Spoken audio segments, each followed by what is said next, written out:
Kicking off this batch of BTS with a project in Houston, Texas. This is the first time I had a PL adapter on my FX9s and also first time using my red primes.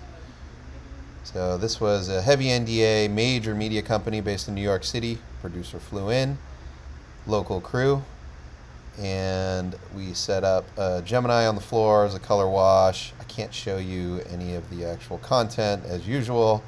Professional athlete and another celebrity on camera. Hired T, who's a local DP in Houston. He's fantastic. He has a red package, a bunch of other gear. Good guy. Looking forward to working with him some more in the future. Got some free time here in my hotel room.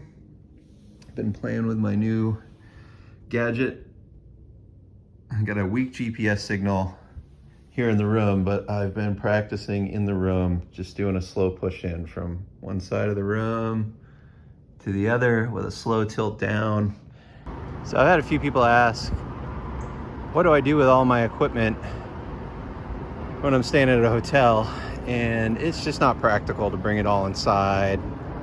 So here it is. Truck's parked, locked, alarm system, secondary deadbolts. I try to park near the entrance or outside my room and in a well-lit area. I back the rear end up so they can't break into the back at least. Dallas area manufacturing facility, household name, big brand. Can't show you any of the product, what we're doing, but I was shooting all of the assembly, factory floor, beauty shots on the jib. And there was a second crew in DP covering interviews, which is a Dallas local, Ryan Mitchell, shooting on an F-55. Good guy. I actually have a couple more jobs in the books with Ryan, and we've hit it off great. I'm really looking forward to more projects together. In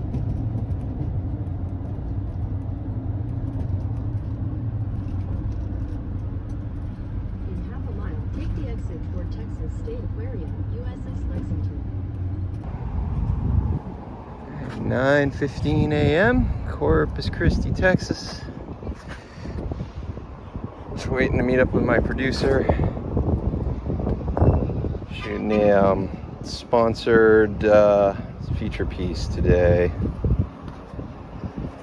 Maybe a Amira 17-120 sticks, maybe a little bit of slider. I don't know if I'm going to be able to use a cart today. I think I'm going to be hand carrying around the boat. I love working on this show. Just a great group of people, fantastic attitude. They do this all over the country, something like 40 plus weeks a year. So I was just E&G job basically, just documenting some specific setup, behind the scenes stuff, sponsor backed, and it's segments for a 24-minute show that'll air on cable. Hurry, hurry, and wait. Hiding out in one of the trucks.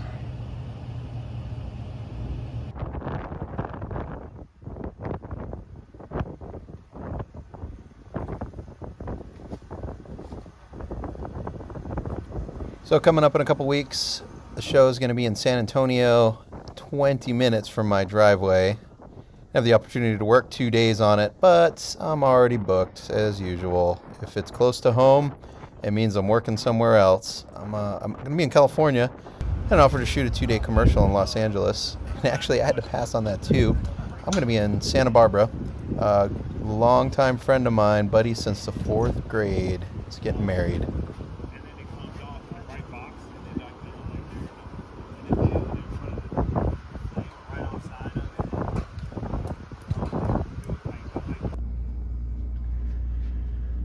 Oh man, it was a hot day. Day one done. Pretty good. I got a view of the venue. Aircraft carrier USS Lexington, which obviously is now a museum. Well decorated, heavily decorated carrier from World War II. This is my second opportunity to work on the vessel. So I left my tripod in the fiber tent, which is starboard side flight deck just ahead of the superstructure. I think that black square area is like a gun turret. So I can't quite tell from here. Anyway, I left my sticks up there, and then I left my camera, battery charger, and some other items in the production trailer down at the beach. And then I parked my van here at the hotel. I don't fit in the parking structure, so I valeted. I've had this dilemma at this hotel last year, because I can street park right there. I think that's, yeah, that's the roof, but there's street parking at ground level right there. But then you have this park, and last year there were some homeless people camped out. So that made me a little nervous. So I valeted, and last year they were able to valet me and leave the van right up at the front entrance, but it's all full with vehicles currently. So they parked me in a dirt lot out back. We've got a bunch of other show trucks back there, semis, and they said they have security all night. I didn't see a security guy, but now I'm a little apprehensive because I could have street parked right in front of the front entrance. I've got the two FX7s, my jib, all my support kit, my lights, kind of the usual truck package is still in the truck. I went up to Dallas and I didn't know exactly what we're going to be using up there. And then I drove home. I got home at like, I think 9 p.m. last night. I slept, so that was like a 4.5 hour drive, Dallas back to San Antonio. Got a good night's sleep, got up at 6 a.m., had a 9:30 call. I got here at 9. And we wrapped at about 6, so not bad. Not, you know, easy day. I had a lot of downtime. So the aircraft lift is going to be operational this morning, and I'm going to get some shots of equipment, trucks coming up the lift. Beautiful morning. It's already 82 degrees, no wind.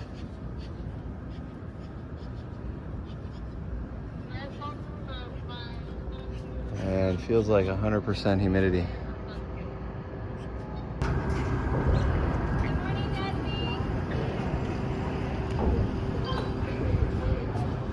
So I pulled the shoulder pad and sunshade off so I can get under the rail. Get this money shot of the lift. The thing moves much quicker than I was expecting.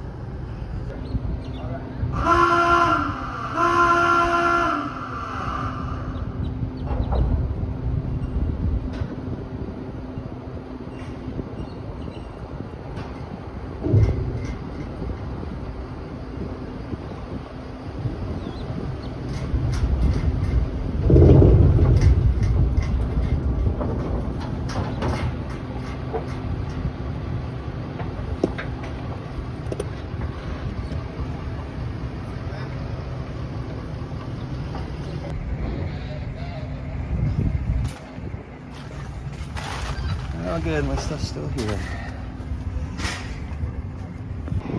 Last night I had to go to Home Depot and improvise a mic mount for the camera. I didn't realize I was going to be doing on-camera audio. So I bought a handful of bolts. I didn't have the camera with me. And yeah, 1/3 bolt all the way through, and then a nut on the other side. It's nice and solid. Doesn't block my hand. Can use my shortest XLR. Worked out perfect.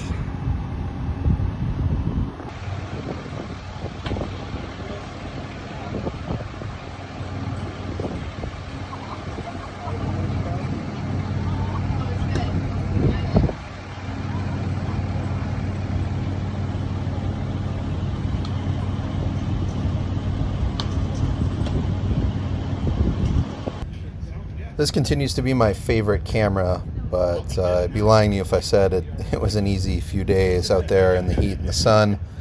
That thing gets so heavy. You know, carrying that camera, 17 to 120, dual batteries, because it just wasn't convenient to be swapping batteries and walking back to my charging station. I would miss moments here. You know, no take two, just kind of documenting things as they happen. So yeah, it took me a day to recover when I got home. Had a little back and forth conversation with a viewer in the comments section that said, you know, it kind of looks like all I do is shoot interviews.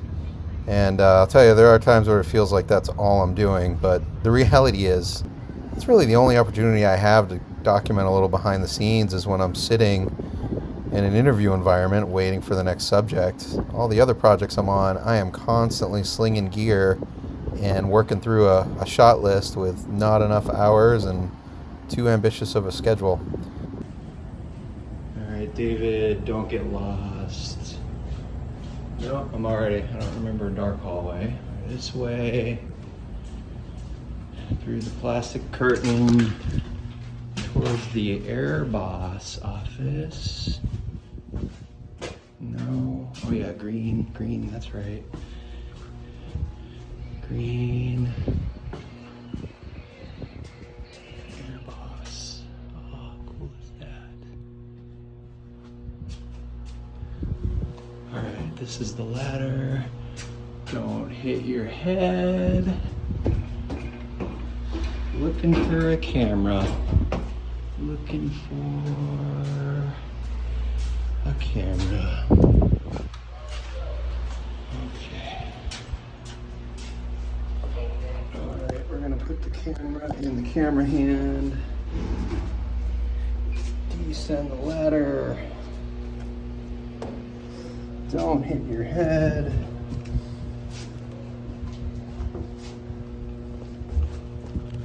This one was a last minute phone call, operator job on a live switch, live feed, 3 cameras and multiple graphics sources. You can see here FX6 and an A7 on the wide shot and my FX9 at the end of the row there. My previous video was prepping for this shoot the day before. The phone call was for a FS7 with a 70-200 lens, and I've got the FX9. I also have a Canon 70-200 EF, but I don't have an E to EF smart mount adapter like a Metabones. So I thought, well, that's a great opportunity to try out the 30-300 PL on the FX9, and that's what you saw in my previous prep video. So our stage on this one is a large video wall that presenters stand in front of, and this A7 was set up as the wide shot, and there was just too much aliasing and moire on the A7. So production also had a C-series Canon, I think it was a C200 Mark II. So they set that up with a prime, and we're able to make that work. Here's a view from the stage, looking back, confidence monitors with the clock, and then our camera positions. And there's Brent, my buddy who got me the job. Thank you, Brent. This is another San Antonio-based, or the original San Antonio-based Amira owner-operator. Here's a view from my position. So we were able to set up the onboard monitors as the return feed off the switcher. We didn't have tally lights, but the monitor returns were excellent because we could see the line cut. We had some picture-in-a-picture alignment, so it was super wonderful to just finesse your shot based on the returns versus the back and forth delay with the director talking over headset. I always find it interesting that you book all these random projects for different people, and yet things will go in themes. Like, I won't do anything in healthcare for a year, and then I'll book multiple projects in a row in the health industry, and they're not referrals or connected. It's just the randomness of it. So this was my first live switch in close to a year. And I've got another one that while I was on this job, I got the text to hold dates for maybe up to a week, 3 days to a week, essentially the same format and pure coincidence. Video wall, up to 4 people on stage, 3, maybe 4 cameras, switcher, graphics feed. And the great thing about this is I picked up a few new tricks and techniques to try out on this shoot that I'm already planning to integrate into the next one. So I think this job was my second time working on a project that mixes the FX9 and FX6. And my experience on this one was the same as the previous, which is when you line up both cameras on the same frame, white balance off a white card, so they have the same reference white point, you're in Cinetone. The FX6 overall is higher contrast, maybe like the blacks are not as deep. It's just a snappier, more contrasty image, and I'd say too, like the chroma appears to be a little bit higher. And I'd say the 6 biases a little bit more in the magenta direction, where the FX9 favors the green side a little bit more. It's overall lower contrast. I'd say less detail sharpening on the FX9, where the 6 has got the what feels like at default much higher detail, more broadcast camera type of image, where the 9 is more like a Arri, or I would think that Sony's tuned it more to emulate the Venice. In addition to the two ellipsoidals on the tree, had aperture 300, I think it was an X, running daylight, and I got to study up. I'm not sure if that's the bicolor or the daylight only version of the 300. But yeah, those are great little fixtures. I haven't hands-on used them yet, but I've had them on many shoots. They are like the go-to arsenal of lights on van packages nowadays, and I guess it's inevitable at some point I'm going to have to pick up a few aperture instruments